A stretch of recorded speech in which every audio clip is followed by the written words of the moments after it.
Em Efésios 4, 22, 32, o apóstolo Paulo fala sobre comportamento destrutivos e faz uma comparação entre quem nós somos, que nós fomos antes de conhecer a palavra de Cristo, e quem devemos ser depois de termos sido salvos por Ele.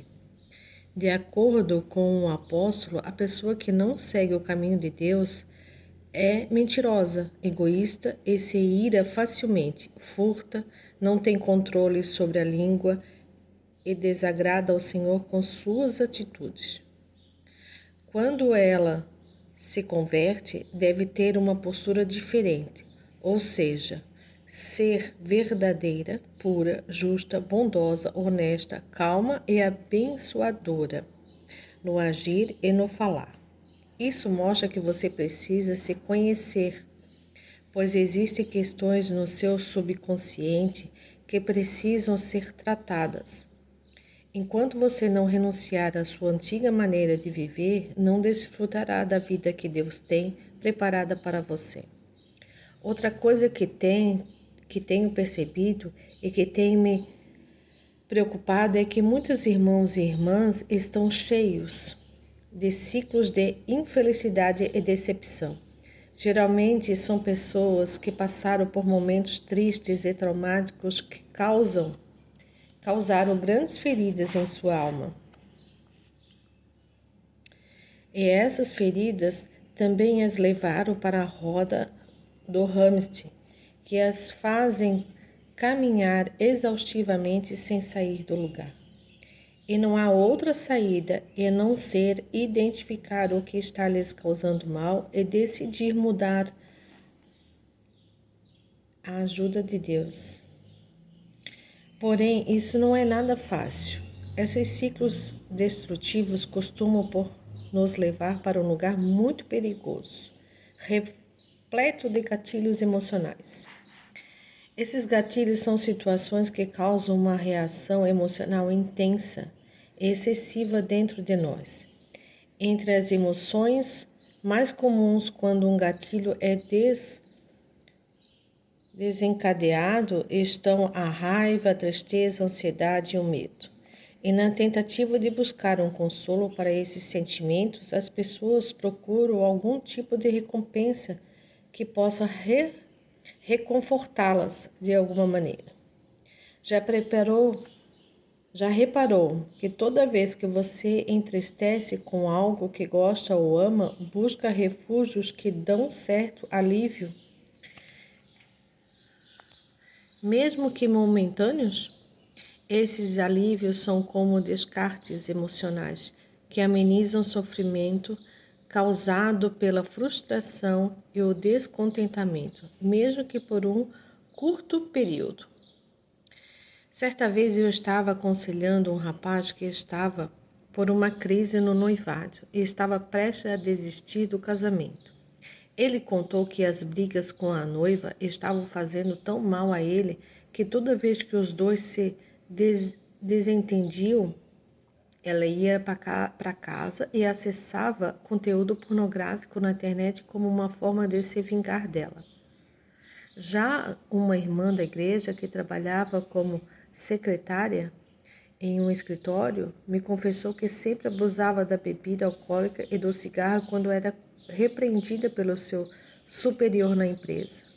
Casos como esses são mais comuns do que imaginamos, e é bem provável que você também passe por situações que precisam de um alívio, não é mesmo?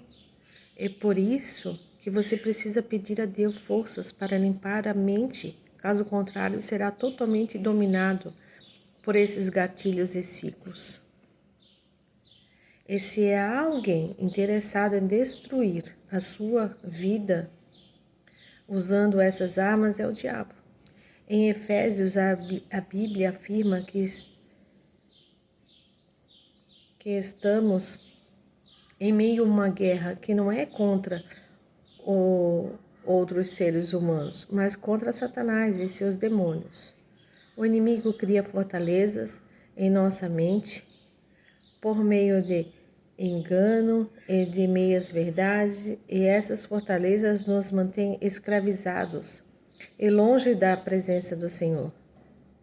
Existem 3 formas pelas quais o diabo penetra em nossa mente: tentação, acusação e mentira.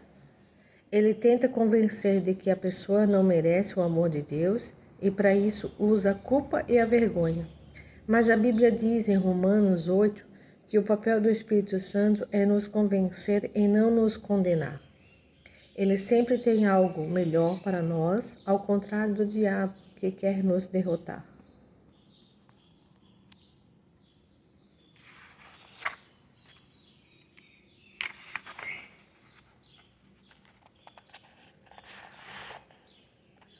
Assim, é preciso estar atento a tudo aquilo que possa pela nossa mente, que passe pela nossa mente antes de praticar alguma ação.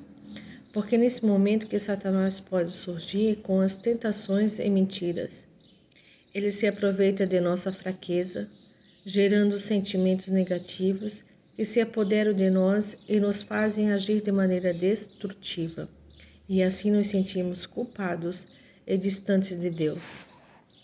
Por isso, depois de ressaca, vem o remorso. Depois da briga, a mágoa. Depois da pornografia, a vergonha. A forma de Satanás nos matar é tirando a vida, pois eles não têm esse poder, mas é escravizando e corrompendo a verdadeira identidade da pessoa. Com isso, ela vai se sentindo cada vez mais fraca e não merecedora do perdão e do amor de Deus. Quando isso acontece, a situação se torna muito grave. Alguns pensam: se eu não sou digno de estar com Deus, por que Ele estaria do meu lado? Por que Ele continuaria me perdoando se continuo caindo nos mesmos erros? E a resposta que Deus dá para esse questionamento foi revelada no livro do profeta Jeremias. Veja o que ele diz: sou eu que conheço os planos que tenho para vocês, diz o Senhor. Planos de fazê-los prosperar e não de lhes causar dano. Plano de dar-lhes esperança e um futuro. Então vocês clamarão a mim, virão orar a mim, e eu os enviarei. Você me procurarão e me acharão quando me procurarem de todo o coração. Eu me deixarei ser encontrado por vocês. Declara o Senhor, eu os trarei de volta do cativeiro. O Senhor não desistiu de ninguém e não desistirá de você.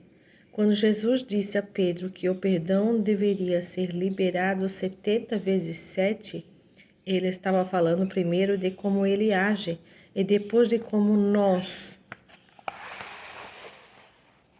deveríamos agir. Por isso, por mais que você esteja sendo dominado por esses ciclos destrutivos e pela consequência tão terrível deles, não vire as costas para o Senhor, achando que Ele virou as costas para você. Nós realmente não somos merecedores da sua graça e misericórdia. Isso, no entanto, não tem a ver com quem somos, e sim com quem Deus é. Não tem a ver com o que fazemos ou deixamos de fazer, mas com aquilo que Jesus fez na cruz por nós. Por isso devemos buscar viver em obediência à palavra do Senhor e o resto Ele fará. Veja o que o Senhor diz. Se vocês ouvirem atentamente o que Ele disser e fizerem tudo o que lhes ordeno, serei inimigo dos seus inimigos e adversários dos seus adversários.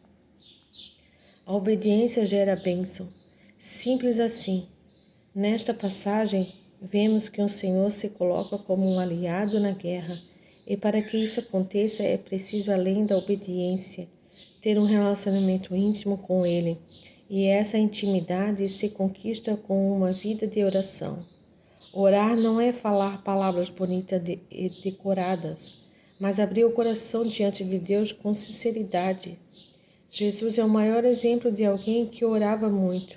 Ele orou no seu batismo, em lugares solitários, quando estava no deserto. Antes de escolher os seus discípulos, quando alimentou uma multidão de 5.000 pessoas, pelas crianças e quando seu amigo Lázaro morreu. Jesus é o nosso modelo.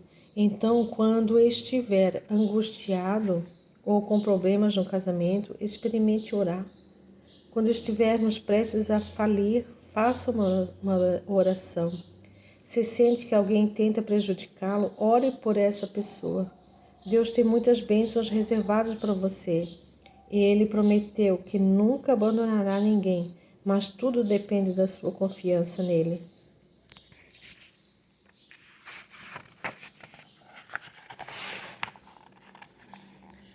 Com a nossa vida, seria melhor se orássemos a Deus antes de tomar qualquer decisão, ou em momentos de tensão ou raiva, não é mesmo? Com certeza evitaríamos muitas tragédias e desgastes. Por isso, não queira quebrar os ciclos destrutivos sozinhos, pois não vai conseguir. É preciso Deus como aliado. Um dos maiores exemplos de como é possível quebrar um ciclo destrutivo dentro da família pode ser encontrado no livro de 2 Reis. A Bíblia conta a história de um rei chamado Ezequias, que cresceu em um ambiente totalmente desfavorável. Seu pai, o rei Acaz, era perverso e mau. E com certeza passou a vida ensinando o filho a viver do mesmo jeito, do mesmo modo.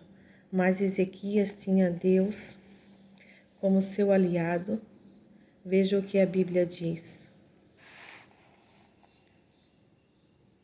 Ezequias confiava no Senhor, o Deus do Israel. Nunca houve ninguém como ele entre todos os reis que Judá, nem antes nem depois dele. Ele se apegou ao Senhor e não deixou de segui-lo. Obedeceu os mandamentos que o Senhor tinha dado a Moisés, e o Senhor estava com ele. Era bem-sucedido em tudo o que fazia. O rei Acaz era um idólatra e chegou até a queimar um de seus filhos em sacrifício, imitando os costumes detestáveis das nações inimigas de Israel. Mas Ezequias era diferente. Ele não repetiu os erros do pai, mesmo sendo influenciado durante a infância e adolescência. Ele preferia obedecer a palavra de Deus, porque era reto de coração. Foi um dos poucos reis de Israel que não tiveram a vida marcada pela idolatria, mas sim pela obediência e pelo amor ao Senhor. Ou seja, ele rompeu com o ciclo destrutivo. E você também pode fazer isso, mas primeiro precisa identificar os ciclos destrutivos nos quais está inserido. Então faça uma análise do seu contexto familiar e preste atenção nos seus comportamentos, pois você pode estar praticando as mesmas coisas negativas que os seus pais ou qualquer outra pessoa que influencia ou influenciou a sua vida praticavam. A boa notícia é que Jesus está ao seu lado. Ele é o único que pode preencher o vazio do seu coração, trazer esperança a uma família desiludida, dar luz para quem está nas trevas. Jesus é o pão vivo que desceu do céu. Ele é o seu aliado. Eu li o trecho do livro Quebrando o Ciclo, do pastor Antônio Júnior. Desculpe a minha falha, que eu estou lendo o livro através da tela do celular para gravar esse vídeo para você. Fica na paz do Senhor.